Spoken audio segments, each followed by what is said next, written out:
Hey guys, welcome game back today. Bringing on a video, and today we have some more information from Grayzone Warfare. So they released this information earlier in the week to some of us creators. We have an embargo here for today on the 31st. So they did release some more information that's pretty cool to see. We have an interview with an ex-Special Forces operative from the Czechoslovakian military going by the name of Spicy, which I will link that interview down below. It's a 25-minute interview going into things like his career, what he's doing working on the game as far as motion capture goes, and advising on weapons and authenticity. So that's one thing here that's definitely a big emphasis on the game is realism. So some things here for Grayzone is basically going into it. If you haven't seen this before, it's a tactical FPS focused on realism. So embrace the challenges of tactical player versus environment versus player FPS customization, or excuse me, customized weapons with real ballistics. Every move matters, gear up, progress, and a lot of stakes here for this game because it is an extraction shooter. So it's mature, gloomy atmosphere. You have an expansive open world sandbox setting, and again, realism is the focus here. So they're working with ex-Special Forces and advisors here like Spicy from the Czech Special Forces community. So things like weapons and mechanics are going to be very, very grounded, and this is all from these Special Forces operatives that are advising on this. So you have things like craft your ideal weapon, modify, swap parts for versatile performance in any situation, and we'll get into that with the missions here. We've also implemented an advanced simulation of external and terminal ballistics, ensuring accuracy by using real-world data and ammunition and protective materials. So again, this is really good to hear. Things like real-world ballistics, right? And that's something that I think is missing in a lot of games. Real-world ballistics, damage models, things like that for, again, the real-world caliber. What else would you base it on? So it makes sense. There's obviously a line where realism gets too much in video games, but things like this make sense for ballistics, penetration, damage, all of that. The caliber should matter, so I think that's a really good thing to see. And again, with the Special Forces advisors on this game, that's going to be really good to see. Now, other things here like unique health systems. So injuries impact perception and performance. Identify the injury and solution to survive and help teammates. Injuries encompass bruises, bleeding, wounds, broken bones, damaged organs, and pain. The player also needs to manage energy and hydration. So this is, the only comparable thing I would say here is Tarkov. Now, it's not trying to replicate Tarkov or be Tarkov, but this is something we see mainly in Tarkov and some other games as well.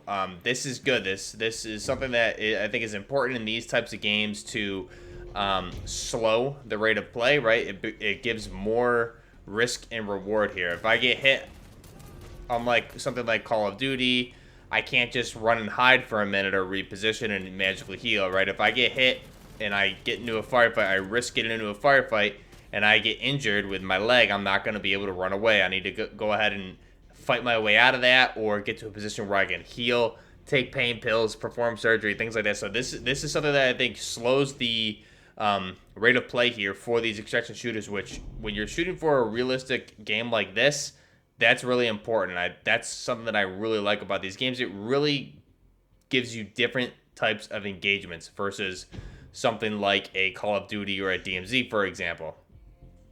Other things are visuals for the game. So utilizing the latest Unreal Engine 5, Grayzone Warfare harnesses cutting-edge technology, including groundbreaking features on the map, the textures. This enables unprecedented levels of graphic fidelity and realism, which you'll see obviously in the trailers and when we get into this further down the road here in the next few months when they get into testing and early access. So really good stuff here with this.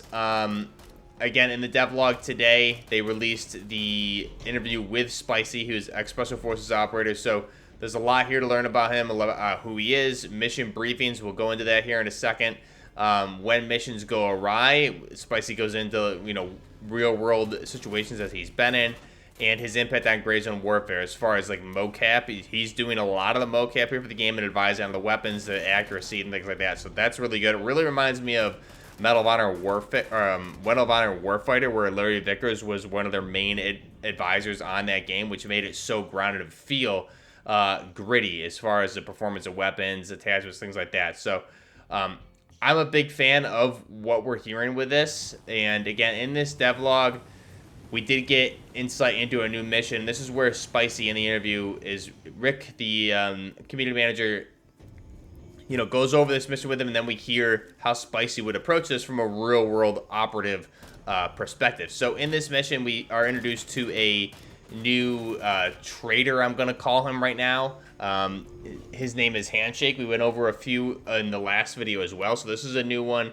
His name is Handshake, and this mission is called Rat's Nest. So in the Rat's Nest, the description is, it looks like some of those rats in town didn't get the memo and are still scurrying around and causing trouble. It's time to put a stop to their operations. Your mission is to conduct a thorough search of the town and its outskirts and identify the hideouts used by these punks.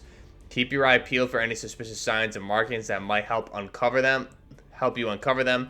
The main areas of interest are the town's northeast and southeast sections. Once you've identified the hideouts, investigate them directly.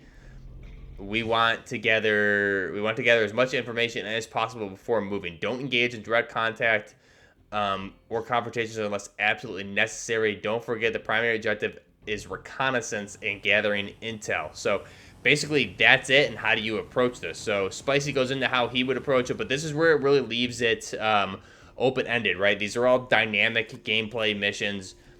You can approach them however you want. Like, you can go in and do this how they're asking you to do. Is essentially it's a recce. So how would you build your kit for this?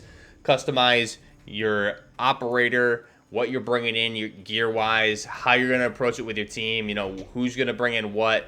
You're going to need people with medical supplies, light kits, things like that, because this really is a recce. You're not really supposed to be engaging. This is a reconnaissance mission, so you want to build your loadouts accordingly, but also be prepared in case you do get in contact with the enemy AI or another team happens to roll up of players. So that's something to keep in mind here. Really, I think is going to add a really good sense of teamwork to this gameplay. Is how are you going to go in as a team and do these missions? How are we going to be prepared for any situation, right? And this is what Spicy goes into. You know, you're going to need probably a support gunner.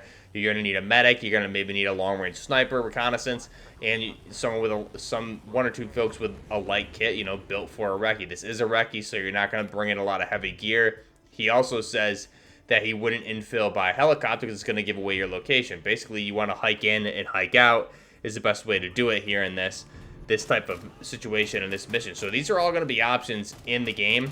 And that's, I think, a big thing here. Like, being prepared for the mission is half of it, and then master the deployment in advance. Plan out how you're going to approach these missions and scout things out before you do any sort of engagements as well. So adapt, survive, and thrive is pretty much the main